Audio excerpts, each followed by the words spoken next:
estou muito feliz de poder hoje ministrar na nossa série Derrubando Gigantes. Qual que é a série? Derrubando Gigantes. Que a gente já passou das 7 semanas, né? Mas hoje a 7ª palavra que fala sobre um povo chamado Jebuseu. Para quem talvez não nos ouviu falar desse tema, ano passado, quando eu ministrei uma palavra aqui na igreja, um domingo, o Espírito de Deus me conduziu para que eu pudesse dar 7 voltas. Alguém de vocês estava naquele dia? Amém. E eu dei 7 voltas em 4 cultos, né? Aí o Zac falou, fez uma continha rápida, falou, pai, o senhor andou bastante, né? Eu falei, bastante. E ali a gente fez o que nós chamamos de ato profético. Você sabe que existem coisas que não fazem sentido se você não olhar de maneira espiritual. Não é de maneira mística, mas de maneira bíblica. Aonde nós compreendemos que Israel, por exemplo, marchou 7 vezes em volta de uma muralha. E a gente sabe, irmãos, que marchar e dar grito não derruba muro. Só que o muro caiu. Então isso mostra para nós que atos proféticos movem o mundo espiritual. E naquele dia eu não tinha nenhuma pretensão de aprofundar no tema. Eu queria apenas dizer para a igreja que eu tinha descoberto que cada uma daquelas regências na terra prometida, elas ainda eram verdades nos dias de hoje, que não ficaram só presas lá naquele tempo. E aqueles que são mais estudiosos e aqueles que também não são tão estudiosos, a grande maioria sabe do contexto onde o povo de Israel andou 40 anos no deserto. Quantos anos? E foi por conta de um pecado que eles cometem, exatamente da incredulidade. E a incredulidade pode levar uma pessoa, querida, a ficar dando voltas no deserto da vida. Domingo, inclusive, eu ministrava que existe uma diferença entre dúvida e incredulidade. Que é quando a pessoa diz, eu não quero acreditar. E foi o que aconteceu com a nação inteira, que teve a necessidade de morrer todos os descendentes, a ponto de ficar apenas daquele povo, Josué e Calebe. Que eles foram aqueles que tiveram fé quando ninguém estava acreditando. Tem hora, querido, que você tem a mesma postura de Josué e Calebe. Você está crendo quando todo mundo está dizendo que vai dar errado. Só que você não faz isso por teimosia, você faz isso porque você viu, porque você crê. E a palavra de Deus então nos dá um entendimento que chegou o dia, após a purificação, eles lavariam todas as suas roupas de baixo, que eram roupas de linho, passaria pela purificação e no outro dia eles estariam acompanhando a Arca da Aliança. E a Arca da Aliança seria carregada pelos sacerdotes, que seriam os primeiros a pisar as águas, molharia os pés, mas o rio Jordão ia parar para que a nação inteira pudesse atravessar para o outro lado. O outro lado é a Canaã, né? Conhecida terra prometida. Tão perto, mas eles não podiam atravessar enquanto Deus não desse uma palavra. Sabe aquela promessa que você está vendo, mas não toca? É exatamente o que acontecia.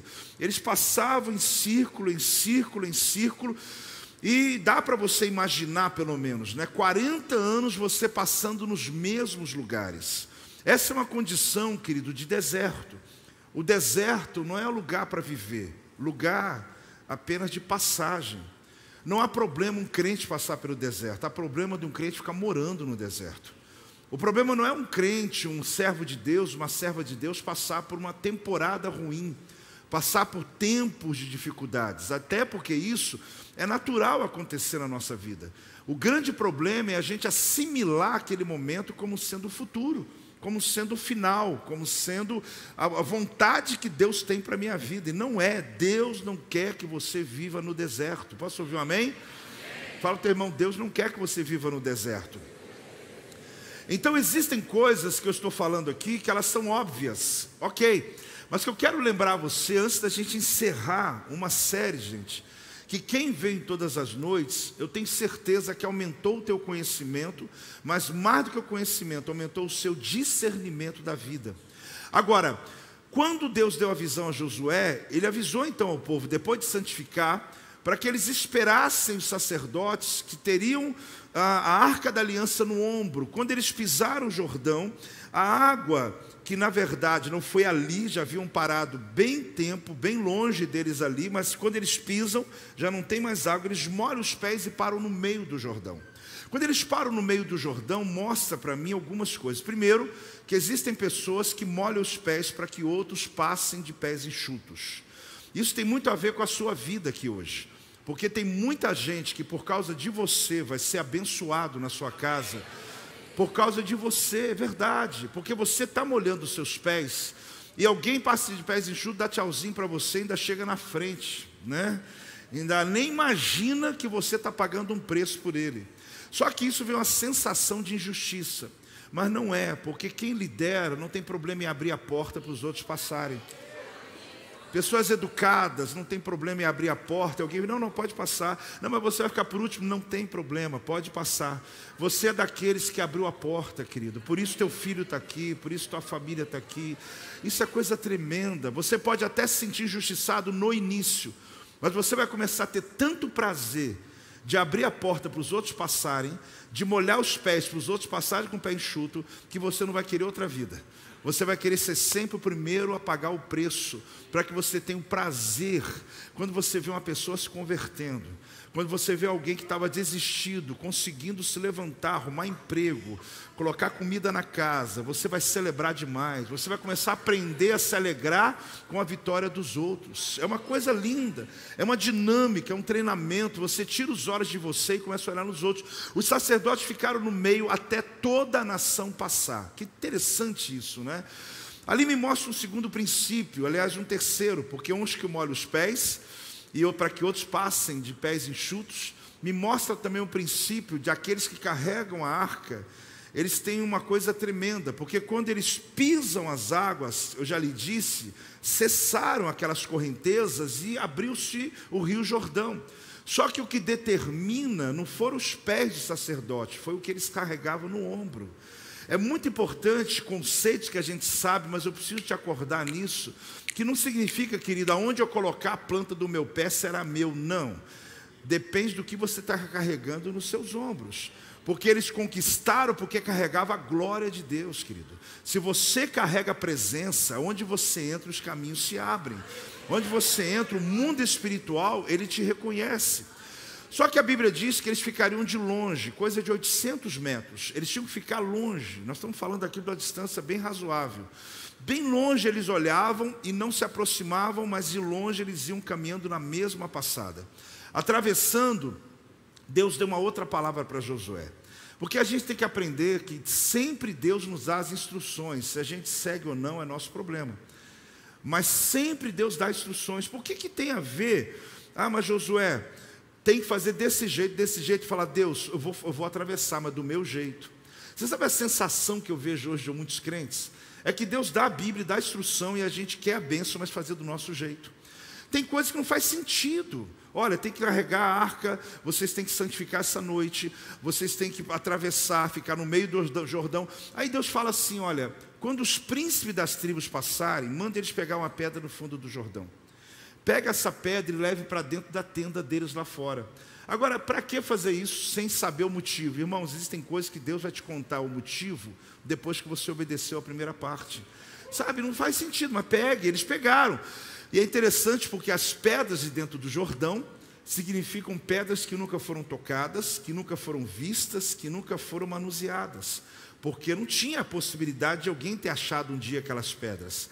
E ali você descobre que quando você está atravessando, existem níveis de conhecimento que Deus lhe dá, que só acontece quando você está na travessia. Você não tem acesso às pedras do fundo do Jordão se você não atravessar. Não adianta você do lado de cá dizer, Deus, me revela a tua palavra, me revela a tua vontade, mas eu queria, meu irmão, atravessa. Tá? O teu irmão atravessa, meu irmão. É o ano da travessia. Nós estamos fazendo uma linda travessia nesse ano, irmãos. Esse é um ano maravilhoso. Eu chego a ficar empolgado. Eu estava dizendo hoje com o pastor Lucas, eu disse para ele, olha, o que eu estou pedindo para Deus é que eu não faça aquilo que Deus não mandou. Porque oportunidade tem muita, coisa para fazer tem muita, mas eu só estou pedindo a Deus, Deus me ajuda a fazer o que é necessário, é o que o Senhor está mandando fazer, para que eu não me perca. Porque o diabo, querido, não precisa fazer você pecar, ele só precisa distrair você. Não precisa fazer. O pecado já é uma porcaria mesmo, mas ele não precisa pecar, porque se ele te distrair, te colocar com teus olhos num foco errado, você passa 3 meses e olha para trás e fala, meu Deus, perdi meu tempo com essa pessoa. Porque eu achei que Deus mandou. Irmãos, pergunte para Deus, porque Deus dá instruções. Deus dá o quê? Deus dá instruções. A Bíblia está cheia de instruções. Você vai olhar ali detalhes, na construção do tabernáculo, como eu te falei, quando derrubaram a muralha de Jericó, é só seguir o manual. Fala, teu irmão, é só seguir o manual. Mas quem gosta de manual aqui?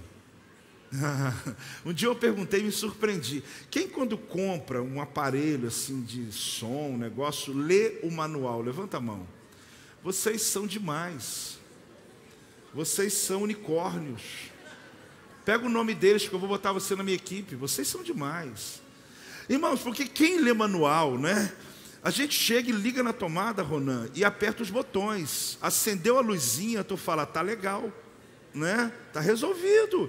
E depois tu vai cutucando ali, né? E vai descobrindo. Só que tu não consegue descobrir nem 10% da capacidade daquele equipamento. Porque você não lê o quê?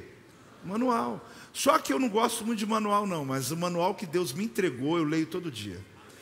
Porque ele é um manual da capacidade que eu tenho. Quando eu estou lendo o manual, eu estou descobrindo o que eu posso fazer. Então eu fico apaixonado quando cada dia na minha vida eu descubro uma coisa nova. Não estou exagerando. Todo dia eu descubro uma coisa nova de Deus, que Ele colocou dentro de mim e que eu não sabia que estava aqui. A grande questão é que quando nós não estamos dispostos a seguir as instruções, nós corremos o risco do plano dar errado. E depois a gente reclama com o fabricante dizendo, olha, o negócio veio estragado. Aí ele fala, você olhou a tomada 610 e 220? Hoje em dia já é bivolt, né? Mas antigamente era comum a gente comprar um negócio, ligou, queimou. A culpa foi de quem? Porque você não leu, está um papel escrito ali 110, você meteu no 220, estragou. Então a gente tem uma mania de começar a querer achar os algozes, as pessoas, os culpados dos nossos insucessos. Só que nós somos os primeiros a não saber o que Deus tem para a nossa vida. E graças a Deus, porque essa igreja, eu me alegro demais, gente.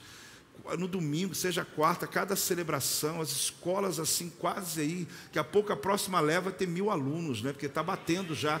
Isso mostra uma sede, sabe, de querer aprender. Mas não é aprender para debater, não é aprender para ser cabeção, mas é aprender para executar, para você poder se libertar.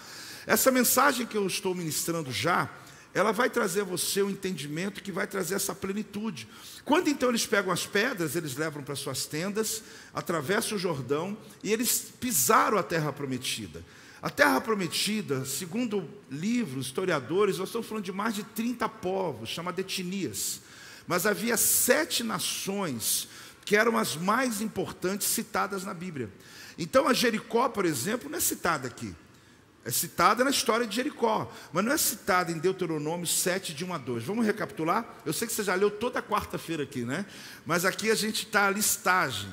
Quando o Senhor teu Deus te introduzir na terra, a qual passas a possuir, e tiver lançado muitas nações diante de ti, os heteus, os girgazeus, você pode só botar cheque, né?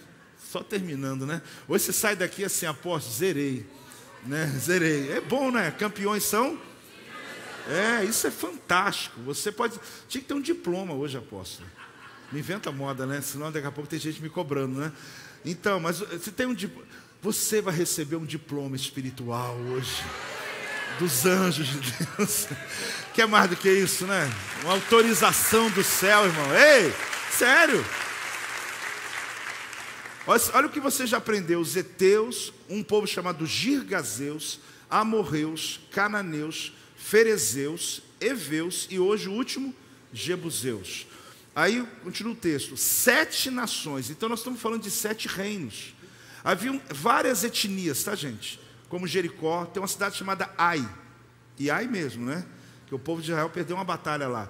Só que ali, não é que elas não sejam importantes, mas esses aqui eram grandes, né? 7 nações, mais numerosas e mais o quê? Você vê que o texto é muito claro. Do que tu, e o Senhor teu Deus as tiver dado diante de ti, para as ferir, totalmente as destruirás. Aqui, não farás com elas o quê? E nem terás.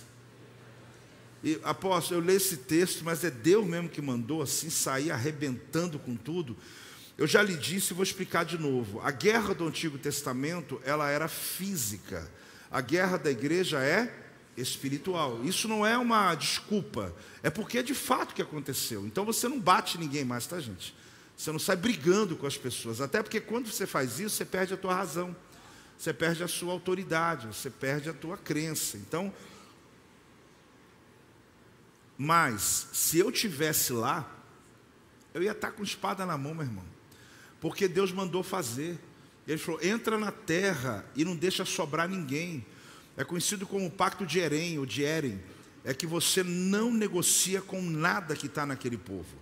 A nação de Israel, quando entrou para derrubar a muralha de Jericó, tem um detalhe bem interessante que você deve se lembrar, ou ensinar para alguns aqui. O pacto de Herem, ou de Eren, feito ali, é que eles não podiam não só deixar ninguém vivo, como não podia pegar nem uma capa, nem um vaso, nem um copo, nada. Não quero nada dessas coisas, porque elas seriam consagradas ao Senhor e, por sua vez, malditas para Israel. Teve lá alguém, Acã, né? Ele pega de algo, enfim. Então existe um propósito. Deus deu instruções. Deus deu o quê?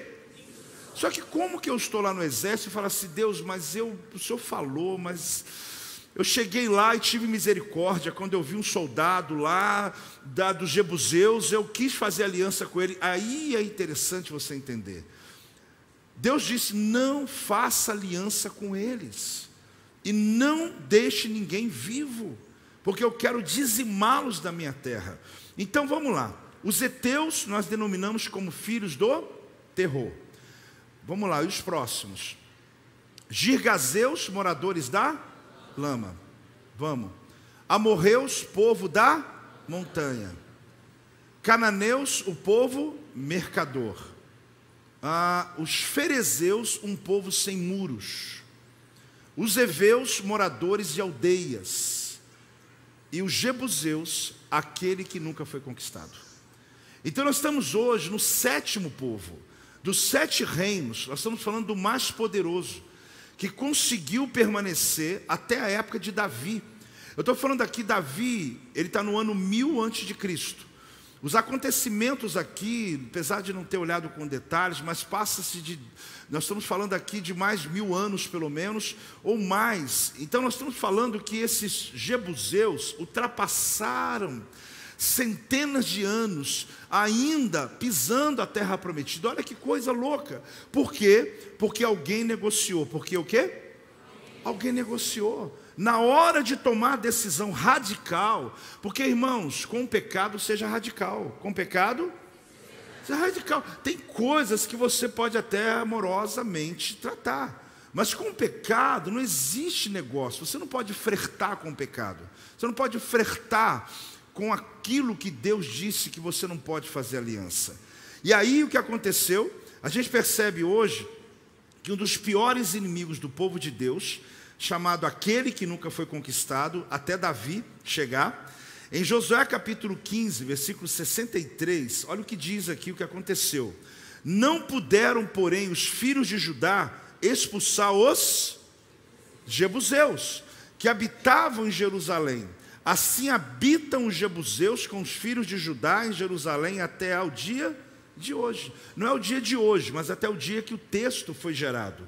Até o dia que essa narrativa foi feita. Depois eles continuaram. Por que você está vendo esse texto? Porque Josué, no livro dele, está dizendo que uma tribo de Judá, uma tribo poderosa, não conseguiu expulsá-los. E ali, por conta disso, os jebuseus permaneceram. Aí você passa o livro de Josué, vai para o livro de Juízes, que é uma continuação. Você sabe que tem os patriarcas, vem após Moisés o libertador, depois de Moisés Josué, depois de Josué o livro de Juízes. O livro de Juízes conta a história de principais 8 juízes. O último juiz de Israel foi Samuel. Período de 360 anos que está esse livro. Aí você olha aqui, Juízes 1. Porém os filhos de Benjamim, filhos de quem? Você vê, a tribo de Judá não consegue. A tribo de Benjamim não expulsaram os jebuseus que habitavam em Jerusalém. Antes, os jebuseus habitam com os filhos de Benjamim em Jerusalém, o quê? Até o dia de hoje. Até o dia de hoje de Judá. Depois veio alguém, até o dia de hoje, Benjamim, tem mais um tempo onde eles permanecem. Então, o texto está dizendo para nós algumas coisas. O que a gente encontra é que a tribo de Judá fracassou. Quando era para expulsar os jebuseus da terra, por isso eles se relacionaram. Você não está entendendo. Eles não só não expulsaram, como soldados judeus casaram com mulheres dos jebuseus. Homens dos jebuseus casaram com mulheres israelitas e começaram a tornar um povo misto. Apóstolo, mas e aí? E aí que aconteceu o que Deus não queria. Porque se eu me caso com esse povo que tem um outro Deus, houve um julgo desigual. E começaram a ter filhos adoradores de outros deuses. E agora a nação de Israel, que foi exclusiva. Por quê? Apóstolo, por que Israel se sente assim? Ele não se sente. Deus é que fez eles serem. Deus os chamou, Deus os separou, Deus os tornou exclusivo, como propriedade dele. Pergunta para Deus no céu depois, por que ele fez isso? Agora, o que acontece é que esse povo que era um povo puro, adorador do Deus de Israel, o Deus que derruba muralhas, que abre o Mar Vermelho, que abre o Rio Jordão, que derruba exército no meio dos malequitas, seja quem vier, agora se tornou o quê? Um povo misto, onde eles começam a adorar entre dois pensamentos. Aqui começa a mistura de povos. E os juízes, veja no livro de Juízes, a geração de Benjamim, mesma coisa, fracassou em expulsar os jebuseus da terra. Isso os fez influenciados por esse povo. Você vê que o mesmo diante de líderes como Josué, líderes de tribo de Judá, líderes de tribos como de Benjamim, mesmo assim os jebuseus continuaram vivos ocupando a terra. Por que eu estou encontrando esses textos para você? Para você saber o tamanho desse inimigo. E entender hoje, igreja, que depois dessa ministração, eu creio em nome de Jesus, que Deus vai aumentar o seu nível de discernimento, e você vai conseguir identificar qual é esse último inimigo que está guardado dentro de você, que você talvez até não goste muito, não tem problema, mas que você, se você pelo menos tiver um entendimento sobre isso, mesmo que você diz, apóstolo, mas esse inimigo é de estimação, eu dou comida para ele todo dia, eu gosto dele, eu estou igual lá o povo Benjamim, eu me relacionei já com ele, então eu tenho que, olha, eu lamento, mas em nome de Jesus, você pelo menos vai ter discernimento, para você não continuar dizendo assim, não sei porque minha vida não vai, porque toda hora que eu estou chegando na minha bênção, alguma coisa me puxa, irmão, não tem alguma coisa não, é porque sua vida tem que estar leve, pronta, livre. E se você desejar hoje derrubar esse último inimigo, o Senhor vai te dar essa vitória. Pode dar uma salva de palmas ao Senhor. Deus vai lhe dar essa vitória em nome de Jesus. Agora, 1000 anos antes de Cristo, no governo de Davi, foi quando eles foram expulsos do seu território. Diga amém. Agora, a cidade, a montanha de Jebus, ela agora recebe um novo nome, Jerusalém. Você percebe, gente, que eu estou falando da terra prometida, tá? A terra prometida é a extensão de Israel. Quando você for lá em Israel, a gente está indo agora em maio, inclusive, né? Oh, glória a Deus, estou com maior expectativa. Eu já fiz, por exemplo, eu saí de Jerusalém 8 horas da manhã e cheguei na fronteira de Eilat, que é a fronteira do Egito, ao meio-dia de carro. Isso parando, eu estou te dando uma noção. Eu já saí daqui para outra fronteira da Síria, que está lá na Galileia, em 2 horas. Significa que eu posso mais ou menos atravessar aqui. Eu fiz em 8, 9, 10, 11, 12, 4. 6 a 7 horas eu atravesso a parte maior de Israel. O que eu estou querendo dizer? É pequeno, sim ou não? Tem estados do Brasil que você não atravessa em 7 horas. Só que o lado que é mais curto, que pega a Jordânia, que pega aqui outra região de montanhas, nós estamos falando, vou citar talvez aqui 2 horas e meia, que é de Haifa, enfim. O que eu estou querendo dizer? É um estado pequeno, é um país pequeno. E a gente não entende porque todo mundo quer aquele lugar, né? Porque é pequeno, a terra é ruim. Apóstolo, mas a terra não mana leite e mel? Mana leite e mel. Tem frutas tremendas. Quando você for lá, você vai se assustar. O judeu é tão inteligente que eles não querem subir em pé de manga. Eles conseguiram fazer o pé de manga ficar dessa altura. Só que dá tanta manga quanto o pé grandão. Aí eu falei, por que vocês fizeram isso? É para não ter que subir no pé, a gente pega embaixo, né? E faz água do ar, enfim. Então por que a terra mana leite e mel? Não é porque ela é boa, é porque Deus deu a inteligência e deu a bênção na mão daquele povo. Então, se eu fosse olhar uma terra melhor, mandava o povo judeu para o Brasil. Porque o Brasil, você joga uma semente mais ou menos, furou um buraco, ficou ali, é perigoso daqui uns dias, você sabe disso, cresce alguma coisa. Lá eles têm que usar em algumas regiões, aquelas britadeiras, aquelas furadeiras que furam asfalto, para furar a rocha, para plantar um pinheiro, para poder ter condições daquela árvore crescer. Só que você vê o país inteiro florescendo, partes deserto, pronto. Desejam tanto aquele lugar, né? Só que a parte da montanha, que é Jerusalém, era exatamente a que nunca foi conquistada até Davi. Todas as outras áreas já estavam conquistadas pela nação de Israel. Quando eles entraram na terra prometida, eles foram expulsando os inimigos da terra. Só que os jebuseus estavam morando lá na montanha. Só que eles estavam tão conscientes de que ninguém poderia alcançá-los, que eles chegaram a dizer para Davi e todos os outros que tentaram contra eles, que quem protegia eles eram os paralíticos, cegos, os doentes, porque eles nem colocavam exército na fronteira. Sabe o que eles estão querendo dizer? Para vocês chegarem aqui é tão impossível que a gente nem precisa proteger nossa terra. Só que aí uma história à parte. No tempo de Davi, no ano 1000 antes de Jesus, Davi, ele havia treinado 600 valentes dentro da caverna de Adulão. Desses valentes, se você começar a ler sobre eles, eu fiz uma listagem um tempo atrás sobre algumas habilidades que alguns especiais deles tinham. Habilidades como ambidestros, alguns que um só matou 800 pessoas, um matou 100, não é hipérbole. Eram homens que nos dias de hoje seriam super soldados. Esses homens, eles passaram pelo canal dos cananeus, um aqueduto que quando você for lá, você sabe que tem um próximo, que é um aqueduto que a gente entra, apóstolo não entra de jeito nenhum. É um aqueduto que foi feito na época do rei Ezequias. Aí ela vai por fora, vai passando, porque também não é muito fácil não, mas vai passando lá com a galera e tal, e a turma, uma descolada, vem comigo, né? Mas olha, quando você for lá, não assusta não, só a entrada que é feia. Tu entra assim, parece que você vai entrar num cavernão, depois você anda 500 metros debaixo da terra. Coisa mais linda que tem, com água até seus joelhos, passando em correnteza, gelada a água. É uma experiência, meu irmão, que você sai de lá assim, tremendo. Ronan, você vai esse ano lá. Quem quiser vai com a apóstola por fora. Tem piscina rasa e piscina funda, tá, gente? Então tem para todo mundo. Os valentes de Davi entraram. Quando eu estava estudando em Israel, há 15 anos atrás, eu fui fazer a Universidade Hebraica de Israel. Eu tive aula com alguns dos comandantes do exército de Israel, comandantes já reformados, já aposentados, e um deles deu uma informação para nós, que um dia pegaram os soldados elite de Israel, soldados preparados, e colocaram para fazer o mesmo trajeto dos valentes de Davi, mas sem equipamento de alpinismo, na mão. Ninguém subiu, ninguém consegue. Aqueles caras subiram aquilo ali, entregaram a chave da cidade para Davi. Davi conquistou Jebus e transformou em Jerusalém. E ali ele levantou o templo ao Senhor. Só para te lembrar, ele estava passando para adorar a Deus longe.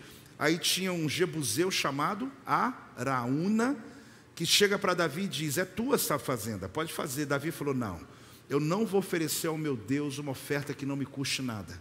Ele era dono porque ele conquistou, mas ele comprou a fazenda, levantou um altar em Araúna, ou seja, nesse local onde o jebuseu morava, e ali, no mesmo lugar que Davi levantou um altar, onde o anjo havia parado. Eu entrei num assunto, pode ser que alguns não captaram a ideia, né? Mas eu vou tentar explicar melhor depois. Ali foi onde foi construído o templo de Salomão, que por sua vez foi reformado depois do exílio babilônico, que foi, aliás, reconstruído, no exílio babilônico, reformado por Herodes, e que Jesus um dia entrou lá dentro e foi derrubando aquelas barracas, tudo dizendo: na casa do Senhor não pode ter comércio. Agora pensa bem, 1000 anos antes de Cristo, mais de 1000 anos depois que os jebuseus desafiaram Josué, desafiou os juízes, desafiou as tribos, Davi entrou e Davi conquistou. Mas eu vou te mostrar que tem um segredo aí. Quem quer ouvir esse segredo?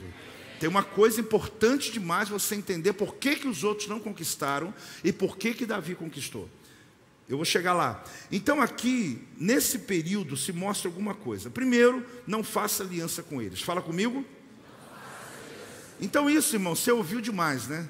Acho que toda quarta aqui a gente lê o texto, ou você ouviu a gente repetir. Parece que ficou claro. Fala para o teu irmão, se ficou claro isso? Porque, irmãos, apesar da nossa batalha não ser com pessoas, a gente não tem que brigar com ninguém, tá, gente? É espiritual. Mas existem níveis de alianças que estão enfraquecendo a tua fé. Existem níveis de relacionamento que você mantém, de amizade que você mantém, que estão roubando as suas conquistas, que estão tirando você do foco. Eu não estou falando nome, eu estou falando o nome de alguém? A tua mente é que está vindo o nome, não é culpa minha. Não, porque já fica com raiva de mim, porque eu não estou dando nome de ninguém, eu estou dando características. E que você, às vezes, não toma uma decisão radical. O que é uma decisão radical? Eu amo a ponto de ajudar essa pessoa a caminhar com Deus, mas eu estarei com ele quando for útil para isso. Agora, para continuar com as atitudes que eu tinha do passado, não me chame mais. Por quê? Porque a sua história mudou, querida. Mas vão falar que eu sou careta, eu não sei o que e tal. Irmão, é melhor ser careta e ir para o céu, né? Do que ser o descolado. Eu que falei que sou descolado, né? Me dei mal agora. E você que é amigo de todo mundo, que não, apóstolo, são meus amigos e tal. Eu não estou dizendo que você tem que desfazer amizades. Eu estou dizendo que você tem que mudar os seus hábitos. Você tem que parar de priorizar pessoas e priorizar Deus na sua vida, querido. Porque existem pessoas que, em detrimento de uma amizade, não vêm na igreja, eu não posso ter célula, porque tal dia eu tenho que fazer tal coisa, tenho que fazer. Irmãos, não tem como você se converter e manter os mesmos hábitos. É como um rapaz solteiro que se casa e quer continuar com o hábito de solteiro. Que você escuta o cara, o marido aí? Deus fala, né? É como uma mulher que é solteira e ela acabou de se casar. E ela acha que ela vai continuar tendo as mesmas atitudes. Não tem. Quem é casado sabe disso. As suas amizades mudam. Às vezes você tem amizades agora com pessoas casadas e etc. Você vai mudando. Então com Deus, irmãos, não é porque alguém te proibiu. Eu sempre falo isso, ninguém proíbe. Mas você aceitou Jesus, você é cristão. Quarta-feira, eu vou para o culto. Mas antigamente era diferente. Mas não é só vir ao culto, porque vir ao culto é um ato que você está tendo. Mas você está definindo uma cultura que entrou na sua casa. Então o fato é que quando a gente entende isso, você percebe o que Deus falou. Não faça aliança com eles. Fala comigo de novo. Não faça aliança com eles. Então, gente, os nomes vêm quando você vai pensando. Agora, enquanto você não der testemunho para essas pessoas, elas vão continuar no mundo. E o teu testemunho, às vezes, vai ser afastar-se um tempo, para mostrar para eles que realmente você mudou a sua vida, mudou a tua realidade. Existem pessoas que elas não pertencem ao teu futuro, porque elas sempre estão lembrando do teu passado.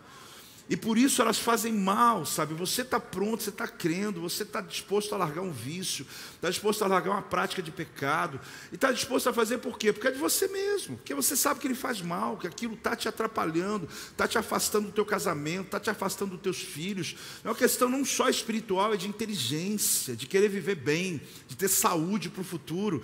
E aí você não consegue porque pessoas estão sempre acessando o teu passado, elas não pertencem ao teu futuro. A não ser que elas tomem também decisões. Nós sabemos que uma das questões principais, irmãos, essa instrução que Deus deu aqui, não tem negócio. É inegociável. Deus falou, eu vou dar a vocês, olha, o povo é poderoso, hein? Eles são maiores do que você, mas eu vou entregar na mão de vocês. Agora, eu quero uma coisa, eu estou te dando poder, mas eu estou te pedindo uma coisa, não faça aliança com eles. Não se misture, não case com eles, não adore o Deus deles, não coma a comida deles, não ouve a música deles.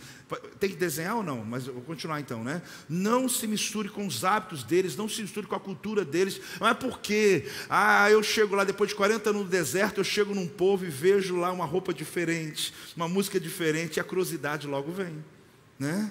E aí foi quando Israel se perde. Um povo preservado no deserto foi exposto na terra prometida.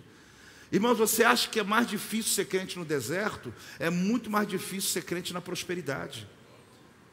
Porque no deserto não tem para onde olhar, meu irmão. Tu olha para um lado, olha para o outro, não tem tentação. Agora é difícil quando você tem recursos, quando você tem reconhecimento, quando você tem capacidades, quando as pessoas estão à sua volta para te servir e você decidiu servir a Deus com a sua vida, mesmo tendo opções. Ah, mas eu tenho muitas opções no final de semana, mas eu vou para a igreja. Eu tenho tanta coisa que eu pudesse fazer, mas eu vou buscar o Senhor. Eu tenho muitas opções para fazer, mas eu decidi naquele período ler a palavra de Deus. Então isso é o que faz a diferença. A gente viveu um tempo no passado, muita gente não viveu essa época, de que o evangelho era muito ligado à pobreza. E muitas pessoas confundiam a questão da pobreza com humildade. Porque para ser humilde, você tem que ter uma coisa para deixar. Pessoas pobres não é humilde. Pessoa pobre, ele está, na verdade, isento. Porque o que é pobreza? É quem não produz. O que é pobreza? Ah, pensei que quem é pobreza é quem não tinha dinheiro. Não, irmão, isso não é pobreza. Pobreza é a pessoa que não produz. Não produz. Ele quer só ter alguma coisa sem produzir. Pessoas podem ter falta de dinheiro, mas ele tem a mente próspera. Por quê? Porque ele aprendeu a trabalhar e Deus vai prosperar essa pessoa. Ele vai sair, pode acreditar, gente. Um casal que começa, pensa bem. Eu conto a minha história, mas você conta a sua também. Poxa, a gente começou, já falei, a gente tinha lá, não tinha nem mesa, não tinha nada. Olhava para a cara da minha esposa assim, eu falei, gente, o que eu fiz com essa mulher? Eu não tenho nada para dar para ela, não tem dinheiro, não tem nada. Sabe o que é nada? Vão sair, vão a pé. Não tem dinheiro para ônibus, né? Mas tudo é tão romântico, né? Tudo é tão maravilhoso. E eu fico pensando, lá embaixo da falta de recursos, Deus nos deu recursos. Por quê? Resiliência, trabalho e principalmente a bênção de Deus. Então nunca tenha dúvida de que Deus pode tirar você de qualquer necessidade para a prosperidade. Pode ouvir um amém, gente? Agora, pobre é a pessoa que não quer produzir. O que era o povo, os 7 povos da terra prometida? Poceiros. Já vem um apóstolo. Não, gente, é poceiro. Eles eram possuidores de uma terra que não era deles. Deus deu a terra para Abraão. Aí vem Abraão, Isaac e Jacó. Jacó tem seus filhos. Aí vem José, eles descem para o Egito, deixa a terra. Passa 400 anos no Egito. Quando eles voltam, gente, claro, se você sair um ano da tua casa, vai ter alguém morando lá depois? É bem provável. Se você deixar uma terra aqui, um sítio, algum lugar, sem visitar por uns 3 meses, sem ninguém lá, ainda mais com esse governo, o que vai acontecer? Desculpa, que eu acabei falando. Eu prometi que eu não ia mexer com isso. Aí o que acontece? Poceiros, porque poceiro não trabalha. Poceiro, ele não quer produzir. Ele quer possuir, sem precisar produzir. E a grande questão, irmãos, que esse assunto já é antigo, tá? Você pensa que é novo? Esse grupo já existe desde aquela época. Então, lá na época, quando eles voltam para a terra, irmãos, tinha 30 e poucas nações. Os filisteus, é interessante que, eu estou falando de Jebuseu, mas tem um povo chamado filisteu, que é o povo que veio do mar. Esse pessoal era um pessoal bronco, brigão, os caras que entravam em batalhas, eles vieram para morar ali também. Então ali tinha vários povos, os 7 que a gente está elencando, mas vários povos. O que foi? Terra vazia, eu vou morar. Não apareceu o dono aparece com escritura e tudo, 400 anos depois, e fala, é minha. Irmão, o povo vai sair de boa? Ninguém sai. Só que Deus falou, como a terra é tua, e você está brigando por algo que é teu, e por algo que você está debaixo da legalidade, ninguém vai ficar na terra que é tua. Então dá o aviso para eles saírem. Não vão sair? Então pode entrar, que eu vou dar poder para você expulsar todo mundo. E quem resistir, mata todo mundo. No passado, lá naquela época, tá, gente? Pelo amor de Deus, lá. Naquela época, hoje não. Já te falei, a tua guerra hoje é esse. Glória a Deus, né? Apóstolo, eu não sei, eu acho que eu devia nascer naquela época. Porque tem hora que me vem uma coisa assim, sabe? Que Deus mandar, né, pastor Cláudio? Entrar e falar, Deus mandou. Ai, meu Deus do céu. Aí, eles estão possuindo a terra, eles são dono dela? Não, eles não são dono, irmãos. Eles estão possuindo o que não é deles. Ah, mas ninguém avisou. Ok. Só que agora Israel vem avisar, dá licença que nós chegamos, os donos chegaram, Deus nos deu para o nosso pai Abraão, ele dominou essa terra é toda nossa, eu não vou sair, expulso. Quando chega no Jebuseu, eles não vão sair, só que eles usaram uma estratégia. Nós sabemos, querido, que uma das questões, como eu falei, principais não faça aliança com eles. Consequentemente, os jebuseus se aproveitaram disso, sabe como? Inimigo, né? Se casando com israelitas e tornaram-se em parte a razão da idolatria e da apostasia de Israel. Juízes 3, 5 a 6. Olha que loucura, gente. Habitando, pois, os filhos de Israel no meio dos cananeus, dos heteus, amorreus, ferezeus, heveus e jebuseus, tomaram de suas filhas para si por mulheres e deram as suas próprias aos filhos deles e rendiam o que, gente? Vou te falar, o povo de Israel também tem hora que arrumpa a cabeça, né? Rendiam culto ao Deus deles. Quem tem o Deus de Israel precisa de outro Deus? Quem tem o Deus que você tem precisa se ajoelhar diante de outro Deus? Está faltando convicção, eu estou ficando preocupado agora. Quem tem o Deus, Jesus Cristo, como Senhor da tua vida, precisa de ter outro Deus, precisa de ter outro caminho. Não, dá uma salva de palmas ao Senhor. Não precisa.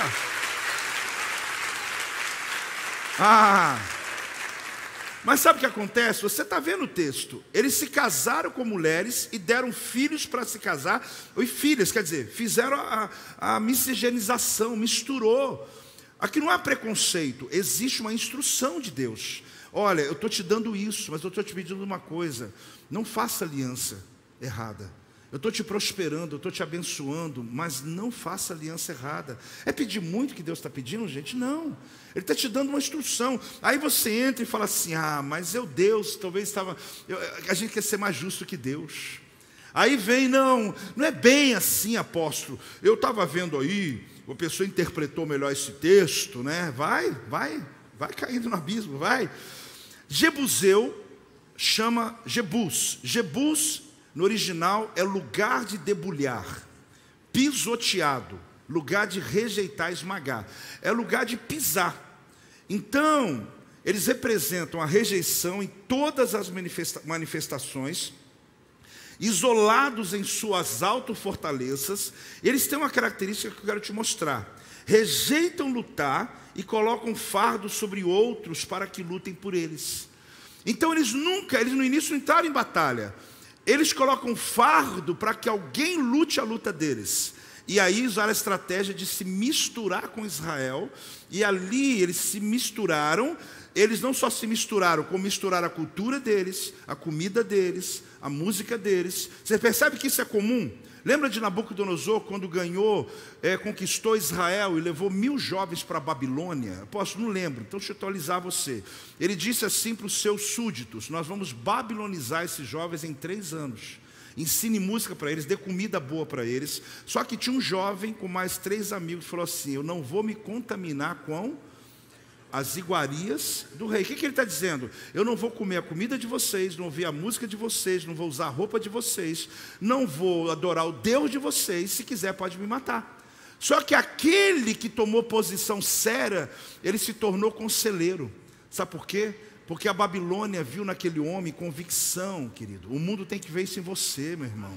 Não queira ser bonzinho para as pessoas, para abrir caminho, não. Pelo contrário, quando você se posiciona, vai ter alguém dizer: eu quero esse aqui para trabalhar comigo. Mas ele não quis, eu quero. Não, é por causa disso. Ele não negou o que ele crê, não negou a posição, porque ele de fato tem convicção. E aí você percebe que isso vai se repetindo na história. Aí então o que aconteceu? Se eles rejeitam a lutar e colocam fardo sobre outros para que lutem por eles, você vê que tem gente assim. Tem gente, irmão, que põe você numa luta que não é sua, envolve você emocionalmente numa batalha que não é sua. Só que você tem uma sensação cristã, como se você estivesse fazendo o que Cristo mandou.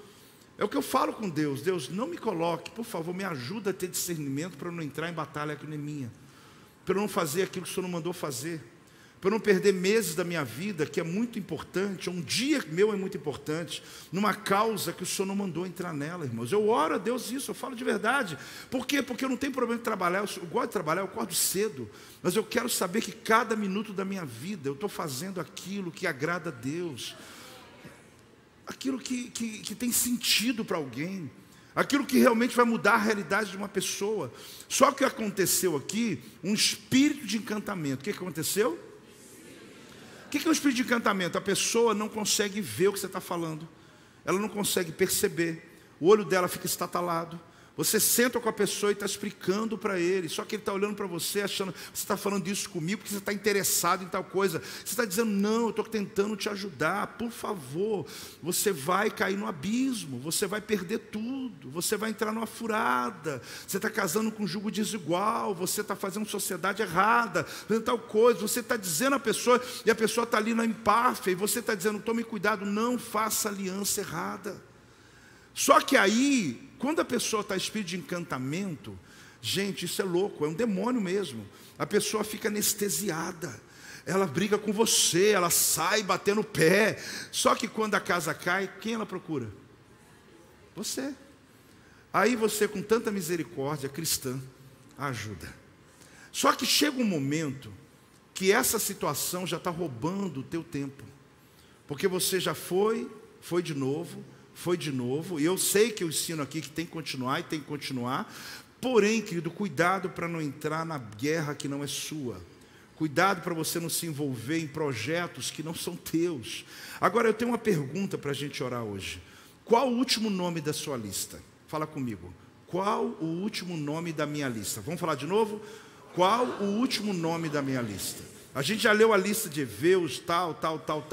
A lista do povo de Israel era o último nome, Jebuseu. Agora, qual é o teu último nome? Qual é a situação? É um vício? É um pecado que se repete? Porque aquele que é nascido de Deus, querido, não vive no pecado. Não vive na prática do pecado. O que acontece? Apóstolo, então eu não me converti não. Não, irmão, uma coisa é você pecar, outra coisa é você repetir o mesmo pecado, o mesmo, e não se arrepender. Está faltando algo dentro de você para te tirar, sabe, o prazer disso, para que você tenha força para vencer. E a pergunta, ela é pessoal. Qual é o nome da sua lista? Ou seja, o último nome da sua lista. Hoje, em nome de Jesus, irmãos, eu estou falando pausado, mas tem poder nas palavras, tá, gente? Nós vamos orar no nome de Jesus. E nós vamos declarar aqui, pessoas estão em casa também, sabe, nós vamos eliminar essa última situação, lembrando que às vezes pode ser o nome de uma pessoa, e você diz, apóstolo, Deus mandou eliminar, né?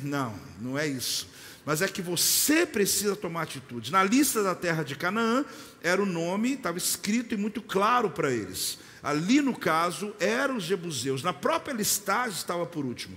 Então qual o último nome da sua lista? Na lista de Deus, o último nome foi a morte.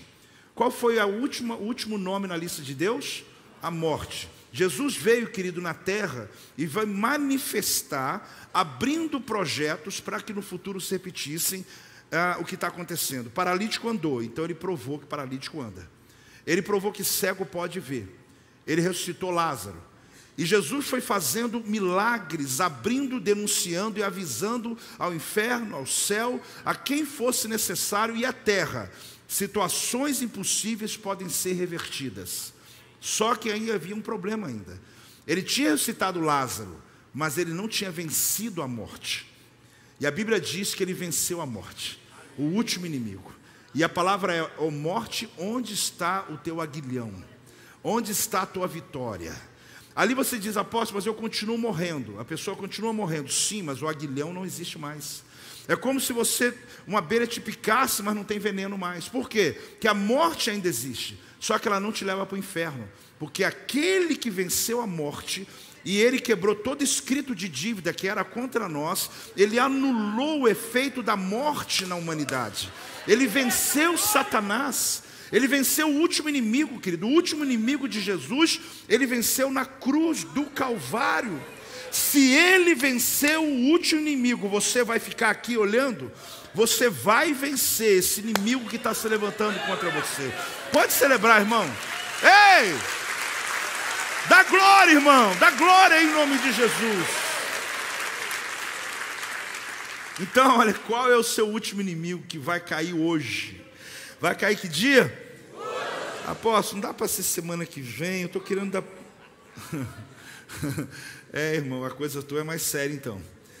Eles ocupavam o lugar mais importante a ser conquistado. Irmãos, será que é coincidência que o lugar que o templo de Israel foi construído e que a cidade de Jerusalém foi estabelecida é a cidade de Jebus?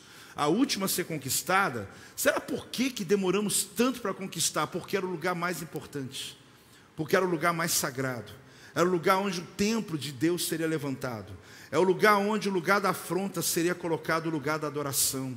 Então fica muito claro para mim aqui que esse lugar que você hoje está dizendo, apóstolo, eu já até sei, eu não quero falar, mas eu até sei o que é. Essa situação da tua vida, querido, vai ser onde o altar de Deus será levantado.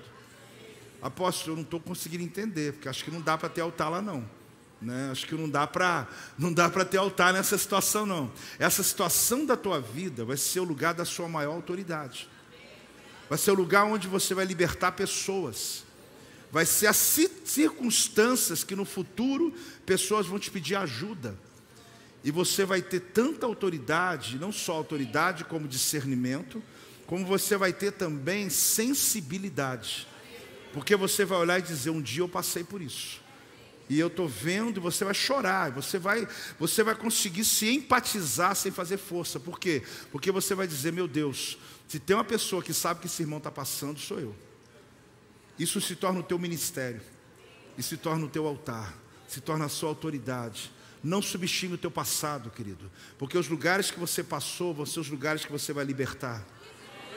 Os ambientes que você conviveu vão ser os lugares que você vai glorificar a Deus. Você entende isso, gente? Quando o evangelho sair dessas quatro paredes e tomar a tua vida, nos ambientes que você um dia esteve, a presença de Deus vai chegar com você. Deus só diz uma coisa para você, eu te dou tudo o que você precisar, mas não faça aliança com eles. Não volte, não adore os deuses que você adorava, não adore os deuses que eles adoram, não faça as coisas que eles façam. Quem está entendendo essa mensagem hoje?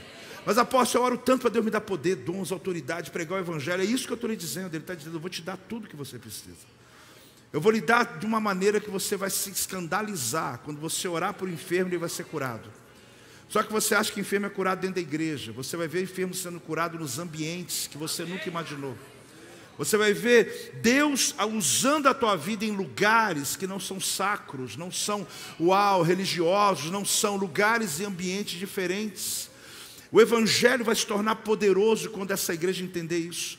Porque nós vamos ver pipocando em todos os ambientes da cidade, outras cidades, outros países, Deus usando você. Se você ouvir o culto profético, você vai ver que isso está lá falado, dia 31, eu preguei sobre isso. O Espírito Santo mandou dizer, nós vamos ganhar pessoas nas ruas, em lugares, mas não é ganhar só, nós vamos orar por enfermos, pessoas serão libertas, endemoniado vai ficar de joelho, mão para trás, e vai ser liberto em lugares públicos, em festas, pessoas sendo curadas. Você vai chegar em lugares que você vai ser chamado para orar, porque está tendo uma festa aqui, está rolando uma festa, só que tem um quarto lá que disseram, tem gente orando lá dentro e gente sendo curada, no meio da bagunça aqui, Deus está libertando pessoas. Pode celebrar agora, irmão, pode dar uma salva de palmas ao Senhor.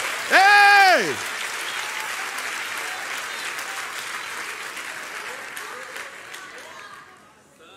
A gente já pode parar, mas eu prometi a você que eu daria o segredo de Davi. Você quer receber ou não? É uma coisa muito simples, irmãos, mas acredite, é uma instrução importante. Por que Josué, por que outros conquistaram, chegaram a conquistar Jebus, mas não permaneceu? Chama-se conquistar para construir. Fala comigo. A diferença de uma pessoa, querido, que conquista e outra, é a pessoa que conquista sem propósito, só por ter. Só para provar para ele ou para alguém que ele conquistou. E outro que conquista com um propósito em mente antes da conquista. Sabe o que é você dizer, olha, eu estou comprando aquele terreno, já estou com a planta da minha casa. Ou seja, eu estou conquistando para construir. Não estou dizendo que você não possa ter 2 ou 3 ou 10 terrenos, não tem problema. Mas eu estou dizendo que a diferença que fez Davi, é que Davi falou para Deus, eu estou conquistando para levantar um altar, um templo. Mudou tudo, irmãos. Por quê? Uma pessoa quando se converte, ela é liberta imediatamente. O ato da salvação, querido, não é processo, o processo é santificação. O dia que você disse assim, Jesus Cristo, eu te recebo como Senhor e Salvador da minha vida, sabe, na hora os demônios saem de dentro de você, na hora o poder de Deus entrou, o Espírito Santo mora em você. Apóstolo, eu achei que ele só vinha no dia do encontro com Deus. Achei que ele ficava me esperando para entrar só no encontro com Deus. Não, ele entrou naquela hora. Você chegou aqui na frente, ele entrou na hora. Vap! Ele começou a habitar, seu corpo se torna templo do Espírito Santo. Precisa de mais alguma coisa aí ou não? Quando ele se torna templo do Espírito Santo, a partir daquele dia, a tua alma ainda deseja esse mundo, mas o teu espírito começa a clamar por Deus. E você tem um desejo que se torna até um vazio, se não for preenchido, de buscar Deus imediatamente. Por isso que a gente diz para você, olha, tem alguém te consolidando, tem alguém te ajudando, vai para o encontro logo, arruma a tua vida logo. A gente está tentando ajudar a pessoa dizendo, pelo amor de Deus, não volte para lá que você vai ser infeliz agora. Porque aquilo que te trazia felicidade não vai trazer mais. Eu já falei que tem gente que volta, né? Aí olha para um lado, fica lá, titum, titum, titum, titum, titum. Cerveja aqui, esquentando aqui, titum, titum, titum. Do lado aqui, eu nem sei fazer. Aí o que acontece? O indivíduo, ele sabe que não está valendo mais nada aquela porcaria. Ele não está querendo estar ali mais. Só que ele, assim, estou sem graça, né? Porque o Espírito de Deus está dentro dele. E ele levou o Espírito Santo para um lugar. Você acha que o Espírito Santo sai nessa hora, gente? Não, apóstolo, ele não sai não. Ele vê tudo. Ele está lá com você. Só que ele geme com gemidos. Ele chora. Porque ele não vai sair de você. Você foi salvo. Ele é o teu selo. Ele é o teu selo. Você foi selado. Oh, meu Deus.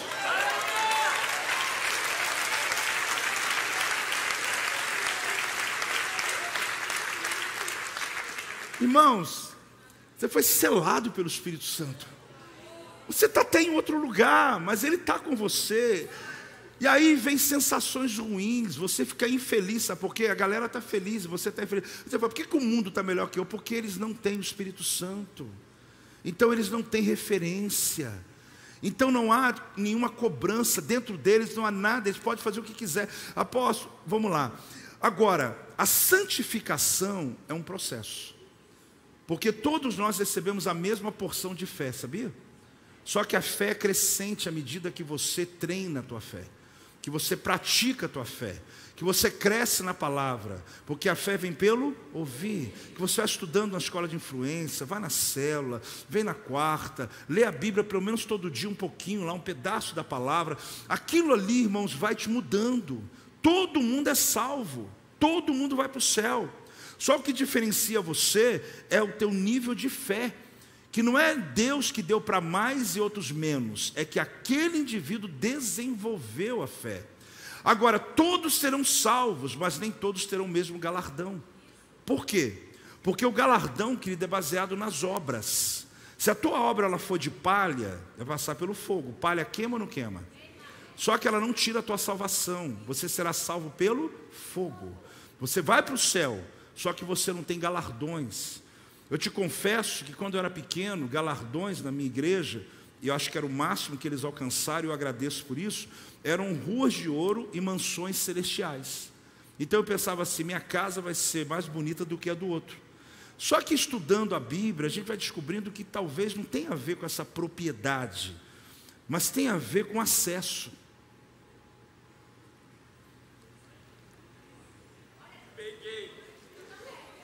E é tão interessante isso, por quê?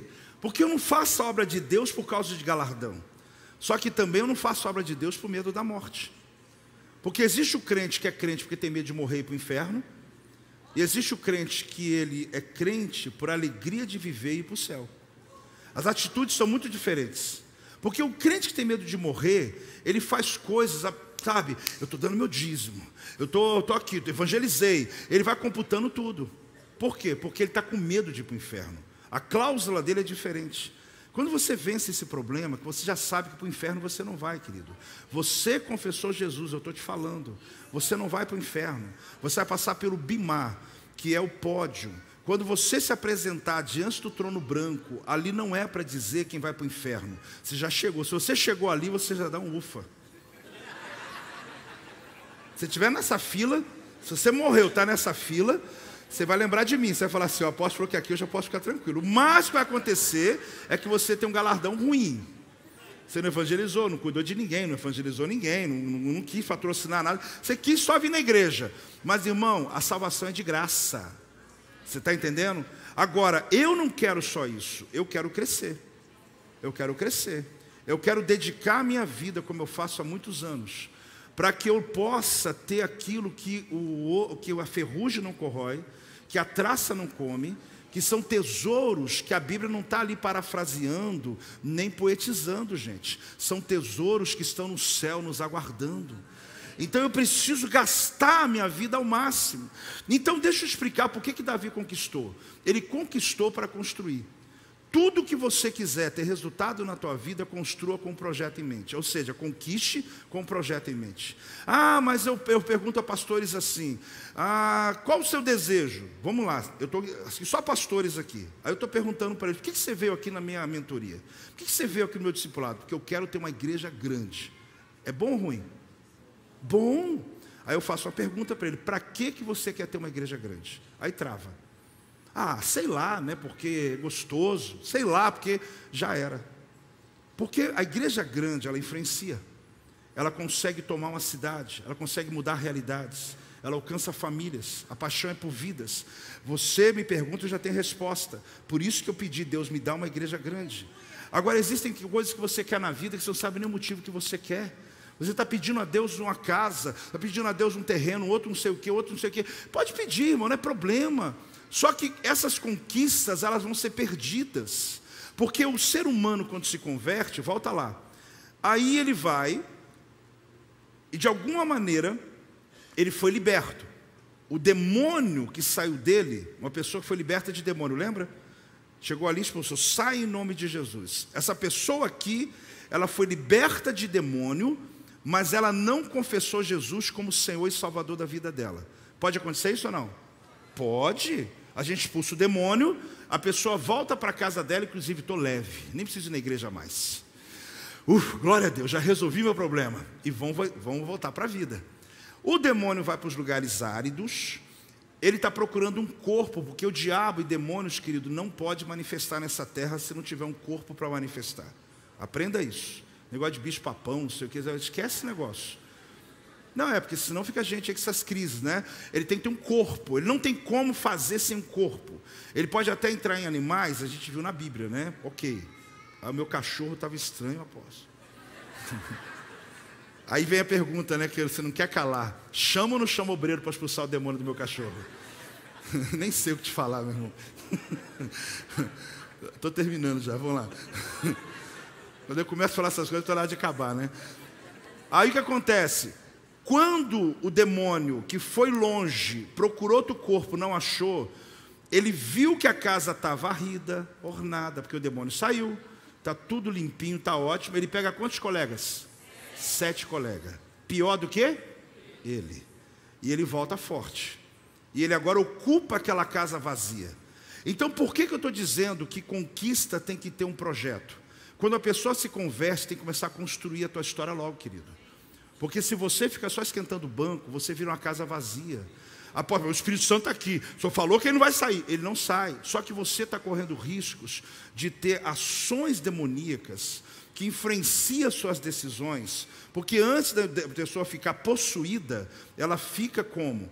Ela fica demonizada. Antes da pessoa ficar demonizada, ela fica completamente focada na vida dela. Está subindo aqui a palavra, quando a pessoa ela pega uma causa e ela não consegue se libertar daquela causa.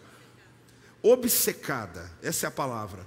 Então existem níveis antes do demoniamento. E um crente pode ficar obcecado, ele pode ficar encantado, ele pode ficar completamente oprimido, e ele não está entendendo por quê? Porque você não está preenchendo os vazios da tua vida. Vazio se preenche servindo a Deus, servindo a obra, fazendo o que Deus ama, fazendo o que Ele mandou fazer. Então nunca se esqueça por que Davi conquistou os jebuseus, um lugar e um povo que ninguém conquistou, mas Davi conseguiu conquistar, porque ele levantou o quê? Um altar ao Senhor. Ele conquistou para construir. Se você quer permanecer na sua conquista hoje, quando esse principado, quando essa regência cair por terra, você já substitua por um plano de Deus. Por isso que quando uma pessoa chega na igreja e começa a se envolver na casa do Senhor, essa pessoa cresce, essa pessoa vence. E às vezes em meses ela cresce mais rápido que alguém que está 6 anos. Por quê? Porque aquele indivíduo está ali ainda vivendo a vida dele como ele quer. Está lá as instruções, Deus deixou o manual e a pessoa não quer ler. E quando lê as instruções, ele não quer concordar. Mas eu quero te dar esse conselho, querido. Hoje à noite, é a noite onde nós estamos declarando em nome de Jesus. Todas as nossas igrejas, todos os nossos pastores, alguns deles já ministraram essa palavra, alguns estão ministrando hoje, alguns vão ministrar quarta-feira que vem. Nós estamos declarando que todas as nossas ovelhas do Ministério Projeto Vida, que são as que Deus me deu para cuidar, eu posso profetizar para o mundo inteiro, mas hoje eu estou profetizando para as minhas ovelhas. Eu estou declarando em nome de Jesus que toda a ação desses 7 reinos, 7 regências, e em especial os jebuseus, o último a ser conquistado, aqueles que você guarda, por quê? Porque é o lugar mais importante da tua alma que você não quer abrir mão, mas o Espírito Santo já te revelou o que é, ou quem é, o que tem que ser feito, em nome de Jesus. Se você quer fazer parte dessa oração, fique de pé. Se você está decidido hoje, mas é hoje, nesse momento, a enfrentar e a pedir, Deus, me dá autoridade para que eu não viva fazendo aliança com o inimigo, para que eu não possa pagar o preço dessas regências que se levantam contra a minha vida, para que em nome de Jesus, Senhor, eu possa realmente ser aprovado pelo Senhor, que eu não possa só me lembrar que eu fui salvo pela Tua graça, mas eu posso viver o Teu Evangelho com abundância, eu posso servir a Tua causa, ao Teu reino. Amado, a Tua obra não pode ser de palha, de madeira, a Tua obra tem que ser de ouro. A tua obra tem que ser de metal, que quando o fogo pegar, vai passar pelo fogo, mas não vai queimar. Essas obras é o que a Bíblia está dizendo lá no trono do Senhor. É o bimá, eu não falei o que era, bimá é pódium. Ali não é sobre salvação, ele está falando sobre galardões, sobre pódio. Sabe um corredor que foi lá no primeiro pódio, segundo pódio? Vai ser assim no dia. Sobe ali no pódio, sobe ali outro. A pódio vai ter inveja nessa hora. Não, no céu não vai ter essas coisas não. Cada um vai pegar a sua parte, feliz da vida pelo que tem. Porque a salvação por si só é tão maravilhosa, é tão extraordinária, que não vai ter ninguém dizendo, eu só ganhei isso. Mas eu, na rua de Paulo, eu sei que eu não consigo morar, porque o cara foi casca grossa. É ali, só se eu viver mais uns 50 anos para tentar. E eu vou dizer, hein, eu tenho que trabalhar muito. Mas pelo menos ali, eu tenho uns aí que eu conheço, que eu falei, Deus, eu acho que lá na esquina daquela rua eu vou estar também. Vou acordar de manhã e vou encontrar com alguns desses amigos que já foram usados por Deus e dedicaram a vida deles ao Senhor. Irmãos, vale a pena, irmãos. Faz sentido isso.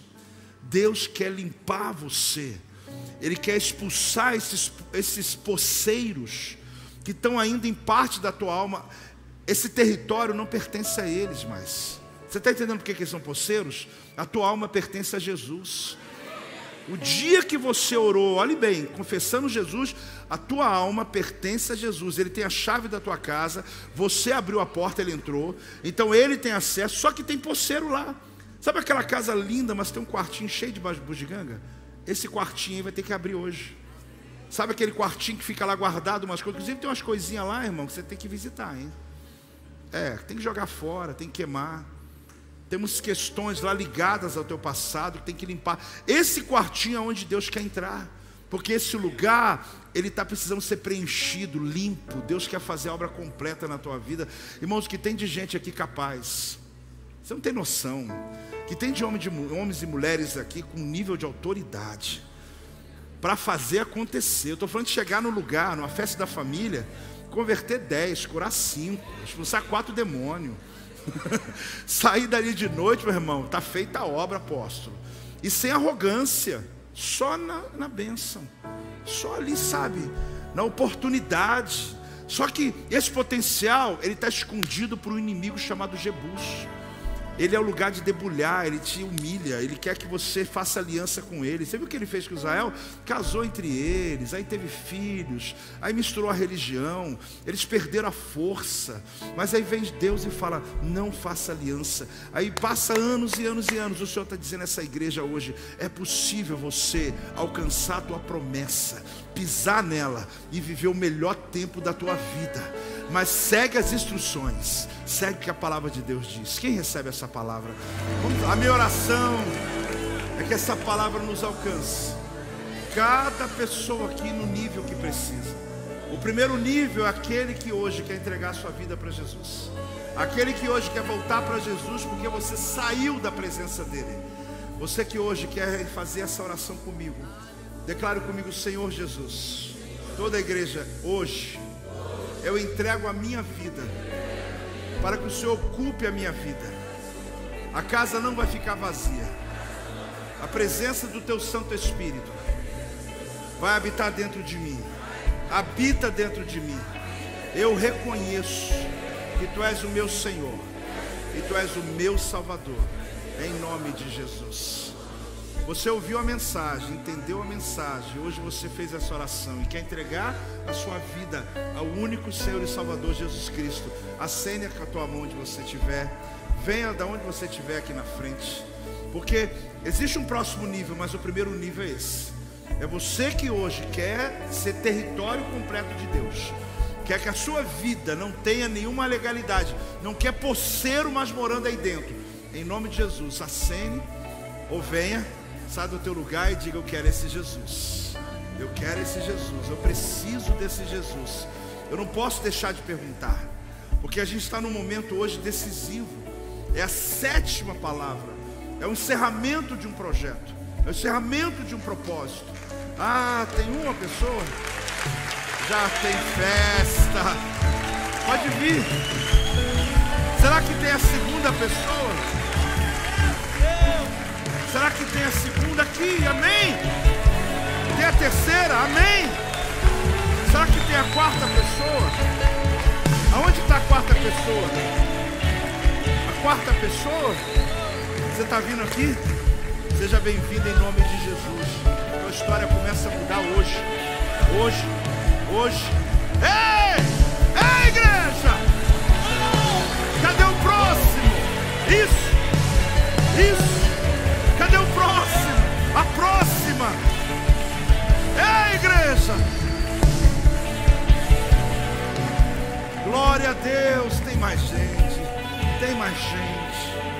Sabe aquele dia que está sendo um calendário de Deus para mudar a história da tua vida hoje?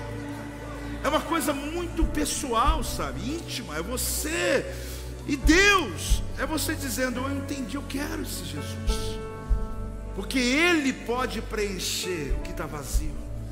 Talvez um dia você até andou com Deus, se afastou, e Deus está dizendo: volta para casa. Ah, talvez você nunca teve essa oportunidade, mas hoje Deus está dizendo: hoje é o teu dia. Esse é o primeiro nível, tá, gente? Mas tem um próximo nível que eu quero orar pela igreja. Aleluia! Ei! Pode vir.